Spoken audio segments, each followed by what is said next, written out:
Testamento exatamente o Pentateuco, tá? Que é os 5 livros escritos por Moisés. Depois vem a parte histórica, que começa com o livro de Josué e vem até o livro de Esther. É a segunda parte. Depois, acabei falando, né, pastor? Será que esse aqui, pode ser que esse não esteja falando, né? Vamos continuar aqui. Caso falhe, eu arrumo esse aqui, tá bom?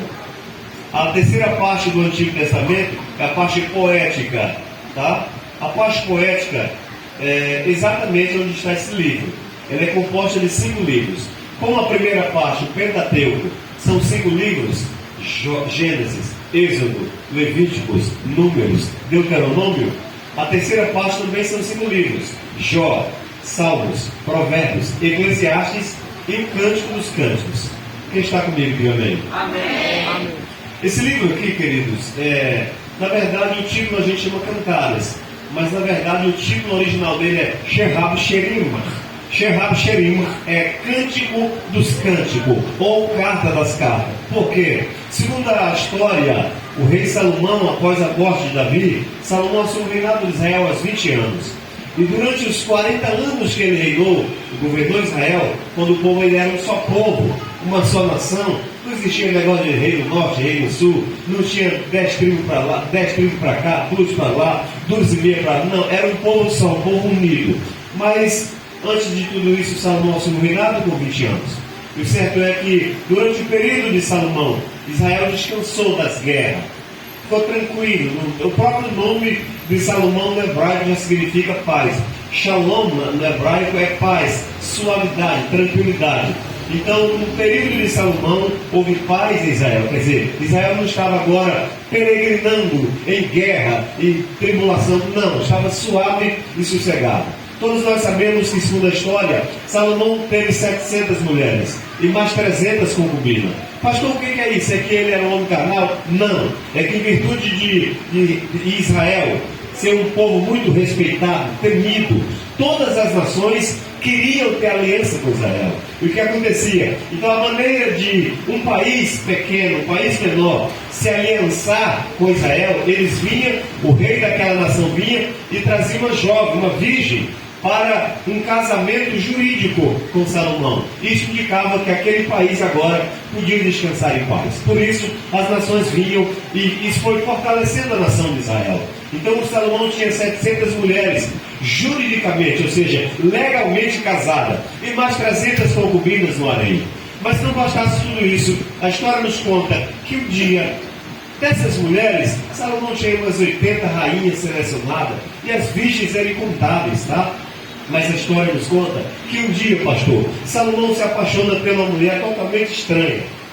Ela não era uma mulher de formosura, não era uma pessoa, não era uma mulher tratada como essas que estavam aqui, não, era uma mulher queimada do sol, era uma mulher negra, para começar era uma africana, tá? Era uma africana na Etiópia, tá? Então por essa mulher, Salomão ficou muito apaixonado por ela. Agora imagine um homem que tem 700 mulheres legalmente casadas e mais 300 concubinas no harém à sua disposição. E agora Salomão se apaixona pela mulher estrangeira, pela mulher queimada, uma mulher que não tinha tratamento de pele, uma mulher que não tinha roupa de grife, uma mulher que não tinha os perfumes que essas daqui tinham, porque para o encontro com o rei tinha todo um aparato, tinha toda uma beleza, tinha todo um cuidado para que pudesse uma dessas mulheres se encontrar com o rei Salomão. Mas agora de repente ele se apaixona pela mulher estrangeira, uma mulher queimada no sol. Desculpa, mas é só o tempo para as pessoas entenderem. Uma mulher descabelada, uma mulher rústica, uma mulher dos pés e dos calcanhares tudo rachado, as unhas não eram bem tratadas, não tomava banho no leite de cabra, como essas 80 rainhas. Era uma mulher totalmente estranha. Mas diz a história que Salomão se apaixona tanto por essa mulher, a ponto dele escrever, olha para mim, a ponto dele escrever 1005 cartas de amor para essa morena. Agora imagine um homem do porte de Salomão, com a estilo de Salomão, o homem mais rico e mais poderoso da terra na época, o rei mais respeitado de toda daquela época, o homem que não sabia deitar em cama de ouro.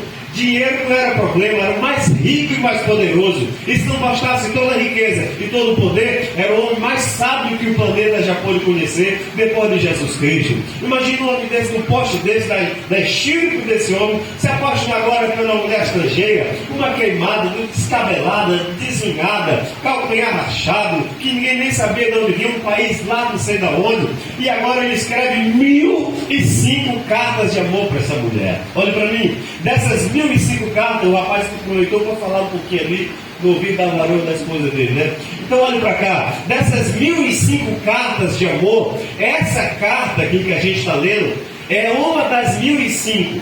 Por isso que no hebraico ela é chamado de Shehab Sherimach, quer dizer, a carta das cartas. Ela se sobrepuja, ela se destaca entre as 1005 cartas, então ela ganha canonização sagrada e está aqui fechando o epílogo dessa parte que a gente chama da parte alegórica, ou da parte poética do Antigo Testamento. Jó, Salmos, Provérbios, Eclesiastes e Shehab Sherim, carta das cartas. Essa é a terceira divisão do Antigo Testamento. E depois é a quarta parte, a parte profética.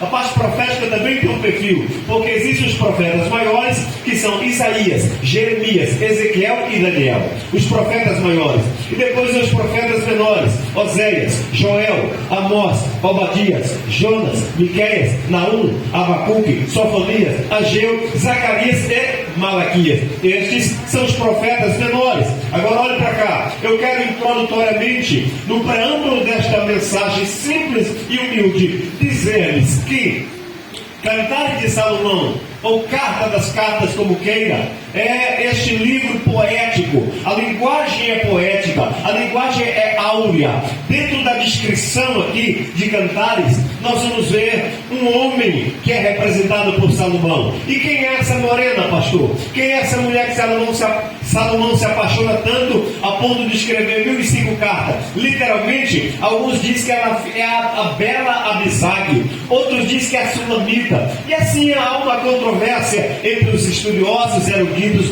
mas o certo é que Salomão se apaixona tanto por ela que escreve essas cartas para ela. Agora olhe para cá. Dentro de um conceito da hipérbole, da metáfora, da linguística, da oratória hebraica, eu preciso dizer duas coisas. Salomão aqui representa duas coisas. Primeiro, Salomão representa Deus e simultaneamente representa Cristo.